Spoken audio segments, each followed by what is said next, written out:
What's up, Tube? Welcome back to Guido's Chop Shop. Today we've got a package here with a little bit of tape on it here that says 40, in case you don't know what that's about. We're going to get right into this. This is a 40 max gel or airsoft grenade, and I am going to open it as soon as I work out where my knife is. There it is. Alright, let's cut the tape.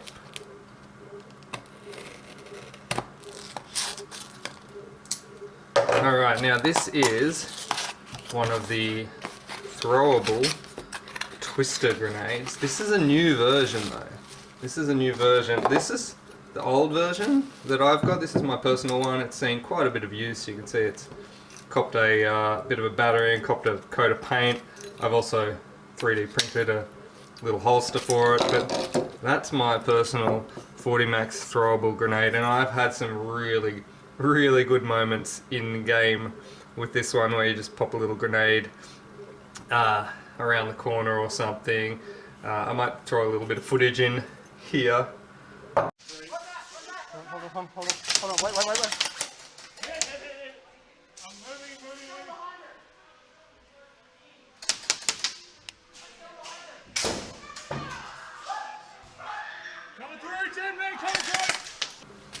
Alright, let's see what's in the bubble wrap here.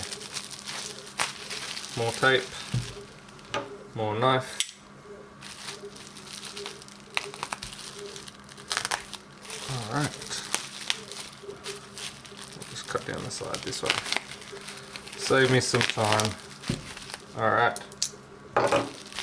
what is in here? Now, already I see there's a bag in here with a little spare O-ring or two, a couple of spare O-rings. There for the valve, the fill valve on my old one. That's the fill valve up top. I still have my O-ring, but these things can get lost and damaged really easily, so it's awesome that they've sent a couple of spares. And this is the new nade. Now that is awesome looking. First thing I noticed is there's no spoon, which is, I mean, I guess aesthetically you could probably print a spoon, 3D print a spoon or something to go on there, but it's not such a bad thing because that just looks like a cylinder. Doesn't look too scary. One of the problems I think with some of the imitation grenades is they look too much like a grenade, and so, you know, authorities might be a bit spooked by it. But looking just like a sort of benign cylinder, it is pretty cool. You can see the hole here, which is where the gels will be shooting out, and at the top here there is an off and an on mode. So you twist the top of it to activate it. There is the fill port down the bottom.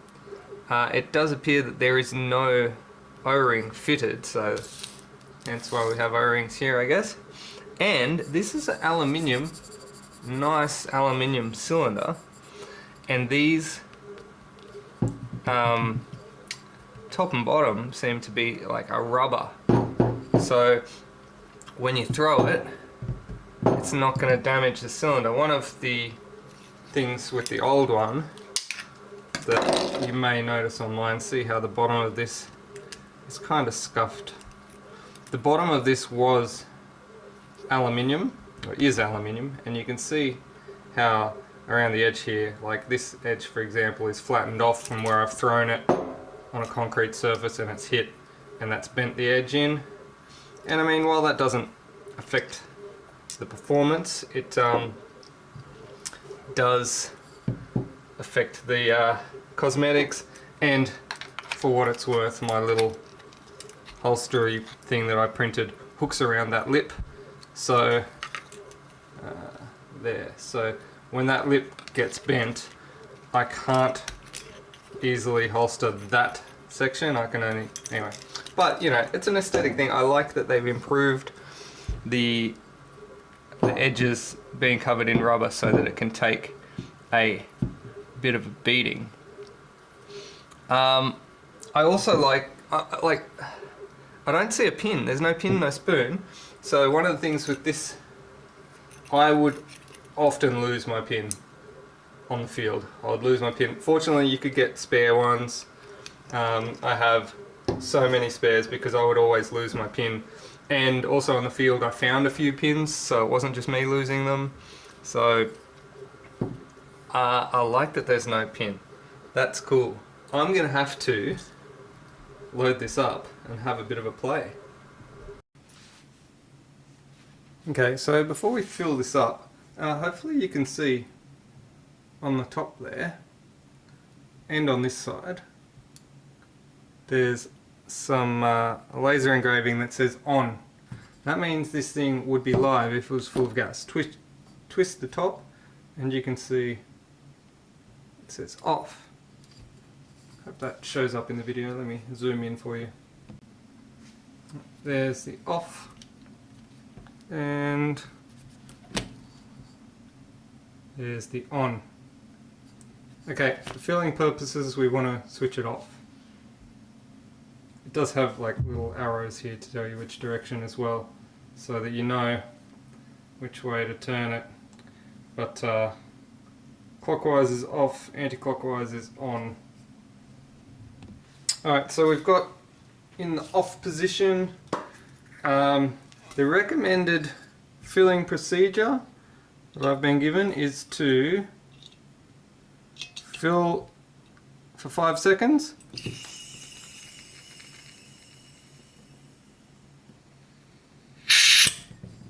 then wait, and then fill for another 5 seconds. Now it is green gas only, not CO2 or HPA. Let's do another.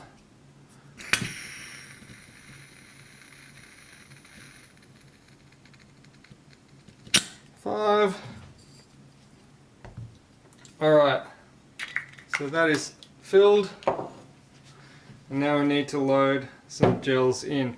Now, unfortunately, and I didn't know this at the time, this particular model at the moment is only 6mm, which is good for airsoft, not so good for gel soft. So what I have done is I've got some Ultra Elites here, V2s I believe, and I've just grown them to their full size and then just left them on a tray, and I've just let them shrink down to about 6mm. This is 6.3, so maybe 6.4. Maybe I'll let them go for a little bit longer, but I'll show you what I've got going on here. Alright, so I've just got a tray of the gels, and they're just gonna sit there and dry out a little bit. This isn't ideal, obviously, but for the purposes of testing, this is what I'll do to get these down to 6mm. Hopefully, soon they'll release a 7.5mm version. All I have to do really is change the size of the hole and the little helical piece inside. I mean, with a bit of CNC, that shouldn't be too difficult. Hopefully, in the future, they'll be releasing that. I hope. I haven't heard anything from anything, but I hope that there is a gel version to come soon. Alright, so now it must be time to load some of my shrunken 6mm gels into this grenade and take it out and give it some tests.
Alright, well, that was some pretty good tests. I did tests on soft ground and on concrete, and they were both fairly successful. I did have one failure to go off on the grass.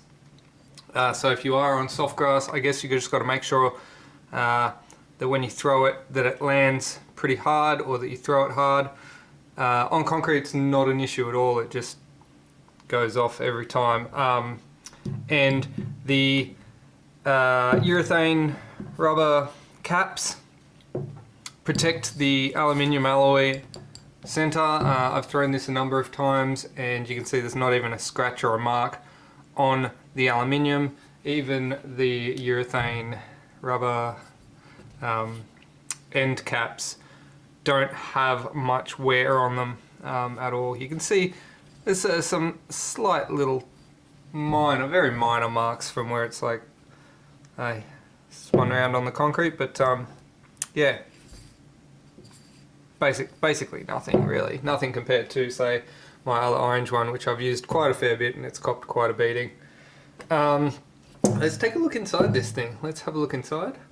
I can see there is two, it's got a smiley face.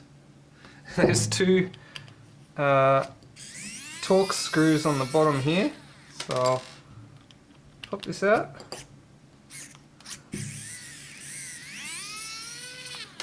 Two Torx screws. Let's see if this cap comes off. Alright, there we go. And underneath that you can see the CNC aluminium base of the 40 Max. Now this is empty of gas. I wouldn't recommend trying to take this apart if it still had gas in it. That would be dangerous.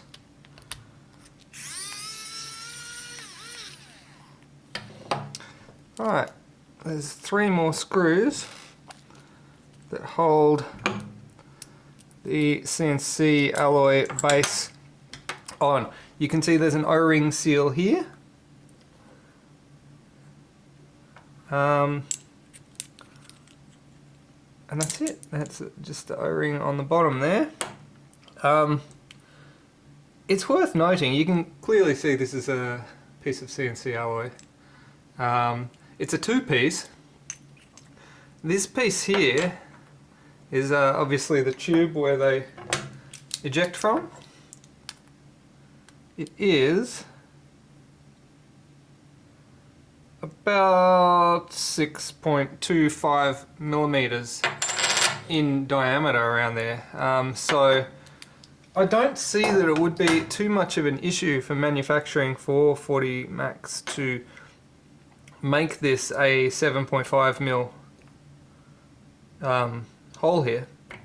I don't think it'd be too much to ask for gel ball 7.5 mil hole. Let's see. Oh, okay. The alloy cylinder just slides off of that, and this is where the fun happens. This is where all the BBs would line up. You can see when you pack them in here, they would all roll in, and it's got a maximum of 200, capacity of 200 of the 6 mil. And I can show you, I'll just get one of my 6mm shrunken gels that I've got.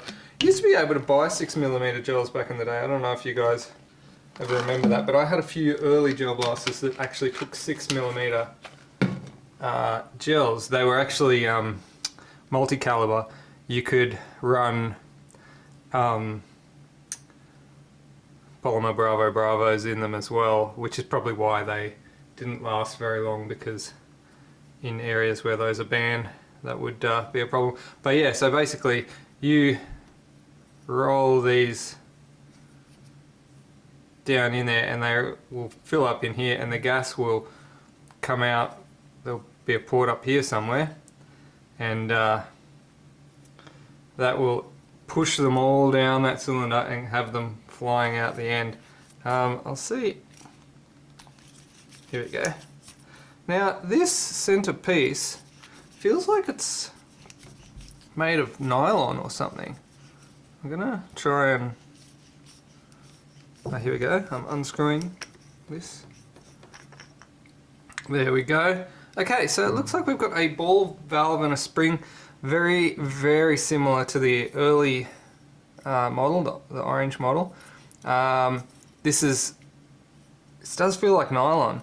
Again, it wouldn't be too hard to CNC a nylon insert for this to be 7.5mm gel ball size. So, I mean, you'll have obviously less capacity.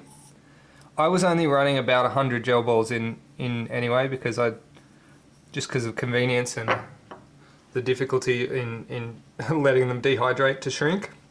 But yeah, I feel like this is some sort of nylon CNC. So I mean, it's just a matter of getting the CAD program for the right diameter, I guess. Now this is interesting. This is a ball like the previous model, but it's retained. It's like it's got a bar screwed into the bottom of it, and I assume that when you turn this on and off, it's twisting the top and like holding the ball in so that it can't release. I don't know if I can lock this off with this in my hand like this, but that would be how it's done. Let me just see if I can put this back in, see if I can lock it off. Alright, locked it off now. And so now that this is in the off position, you can see the ball is locked down and no amount of hitting on that is going to set it off. So that's how they do the pinless release. And then if I can do this while it's in my hand, it's hard to do because you can't get like a purchase on it to twist it. But if I was to be able to open that, which I can't, that would release that.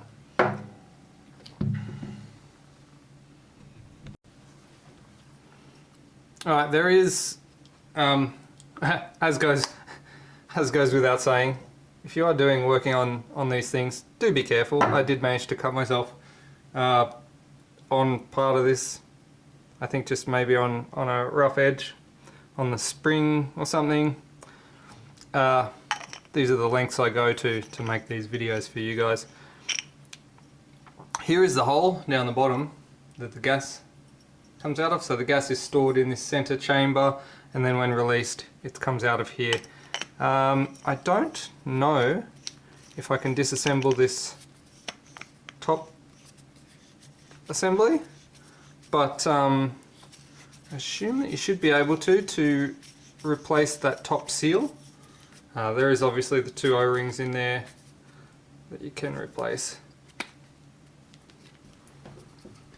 Okay, I don't recommend you do this to your whirlgig grenade, but in the interest of science and investigation, I have removed the top TPU cover of mine, and I can see the mechanism, which I believe is patented, so they shouldn't be too worried about me showing how it works. Basically, in here there's a little ramp, which when locked past that ramp, it pushes this pin down, which allows the ball to be freely released, and when it is up, it is pushed down against the seal. Also, when this is gassed, the gas is actively pushing the ball against the seal, so even when this is pushed down, the pressure of the gas will still hold that ball there until such time as impact moves the ball away, and then the gas will get past. And this pin here can be removed, and there is a spring in here that holds the brass insert which holds the ball. And again, in the interest of science, I'm gonna take it off. I'm hoping that I won't lose the spring. I'll keep my thumb over it tight. There we go.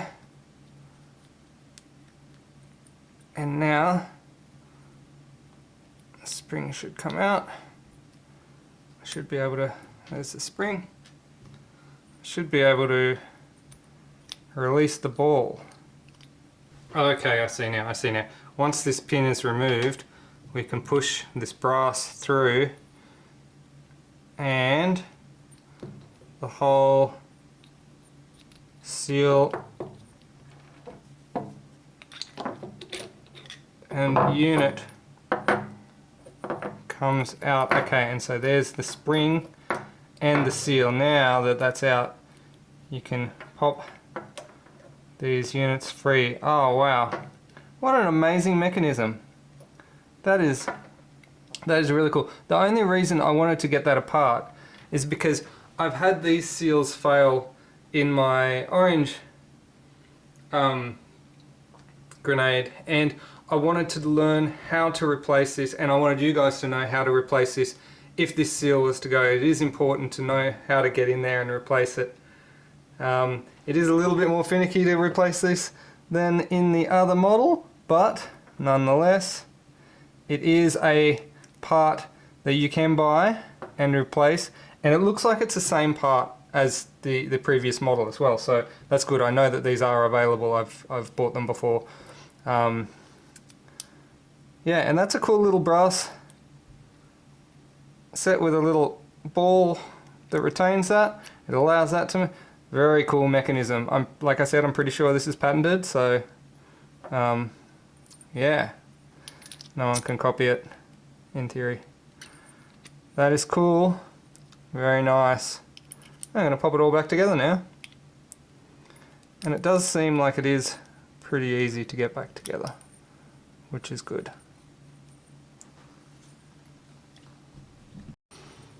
Alright, getting that spring back in was a little bit of a pain in the butt. I did it off camera, sorry about that, but it was struggles to try and get it on. And even like have it in frame from behind a tripod. Apologies, but yeah, if you do ever have to change that seal, it's a bit of a pain to get that spring back in, but you just have to hold it down there with a pair of pliers and then push the brass up and then slide it through. Alright, oh, apologies headphone listeners. Pop this back in, make sure that the hole lines up with the hole and you're putting the bottom of this back on. And of course these two holes that are countersunk are the ones for the TPU cap. And these other three just go in there. Alright. Hopefully this has been educational. It's definitely been educational for me, having not seen one of these before. I'm eagerly awaiting a larger gel ball version though, Mr. 40 Max, if you're listening. That would be awesome. I know that lots of people I know would definitely appreciate that, because I know that there are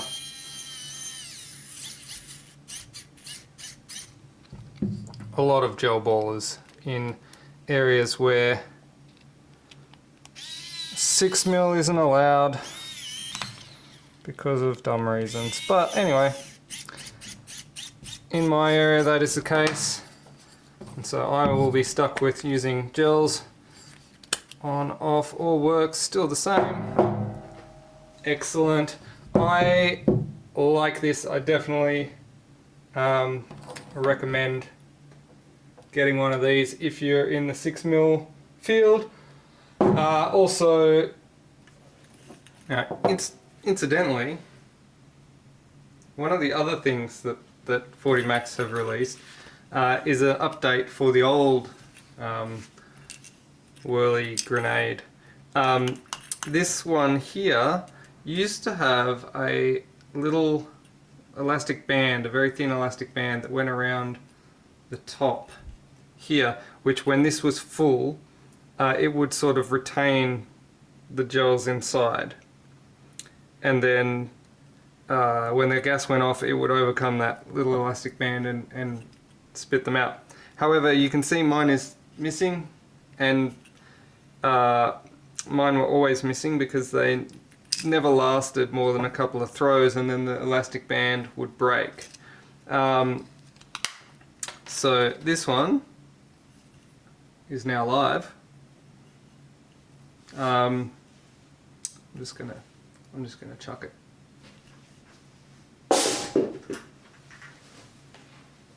Alright, now it's no longer live.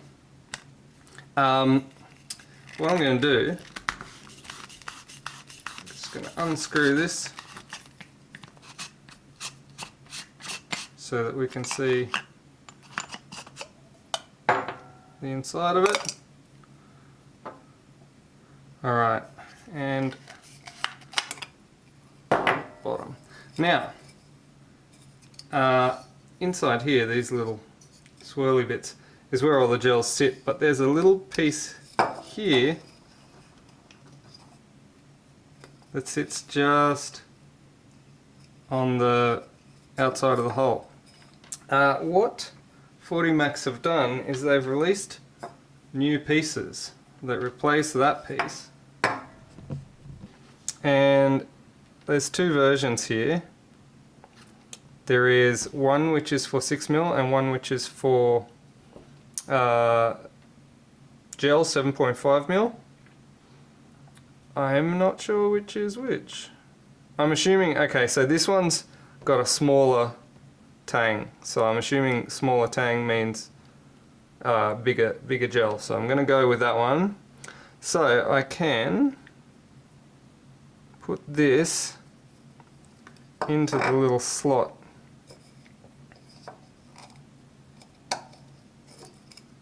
there, like that.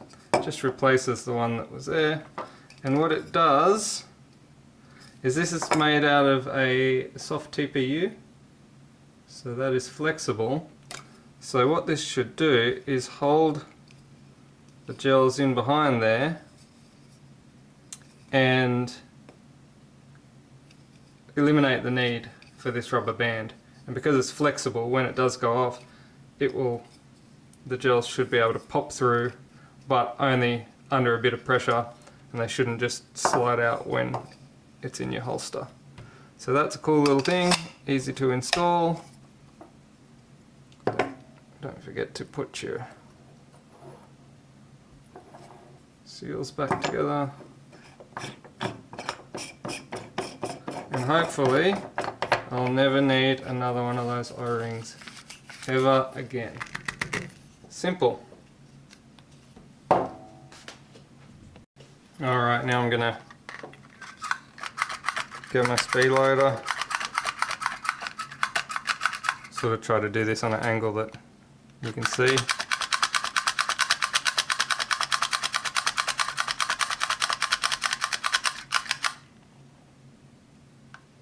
See the gels going in there?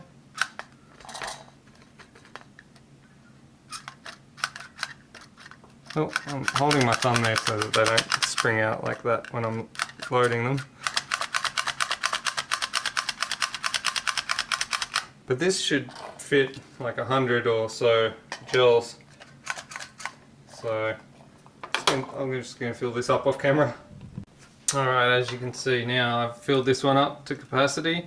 And there is one gel there. See it? I push it in and it's springing back out. It's wanting to come out, so they're full to capacity. But if I tip this upside down, they don't come out. However, with the pressure of the gas, or if you shake it violently, they will come out. Like if you tap it hard enough, I'm not going to demonstrate it here, but if you do tap it hard enough, there we go, they will come out.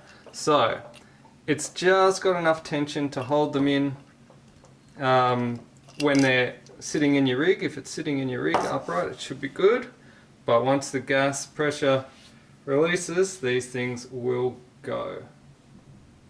Let's take a look at that.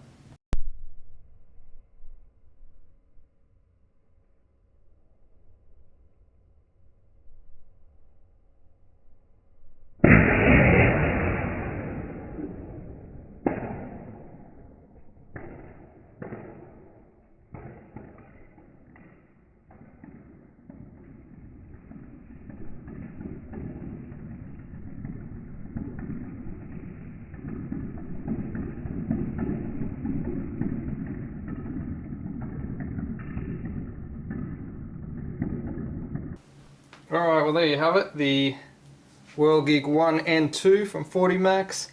If you have gel currently, I do recommend getting the new updated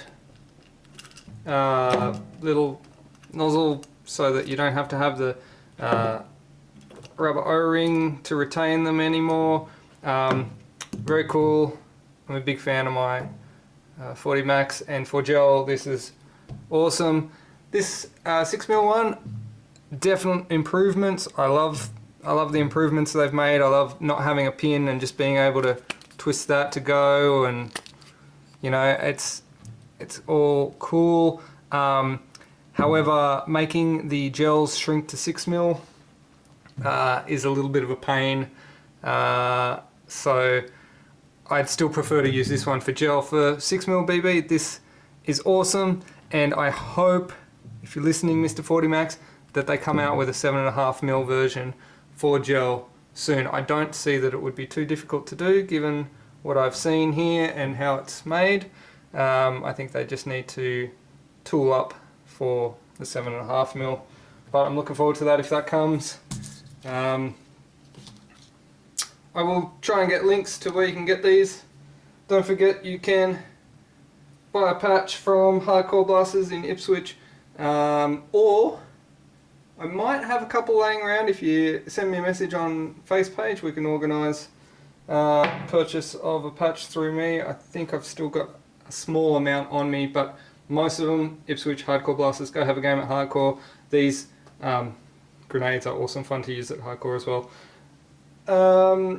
And I've just passed 25,000 subscribers, so thank you very much, all 25,000 of you, for subscribing. I definitely wouldn't be doing this if it wasn't for you guys. And you can also buy me a coffee in the link below. If you want to support my channel, you can support me by buying me a coffee. Shout outs to Bill Thomas, who bought me some coffees the last video I made. Thanks, Bill. You can be a legend like Bill down below. I think that's it from me. Thanks for watching. Peace.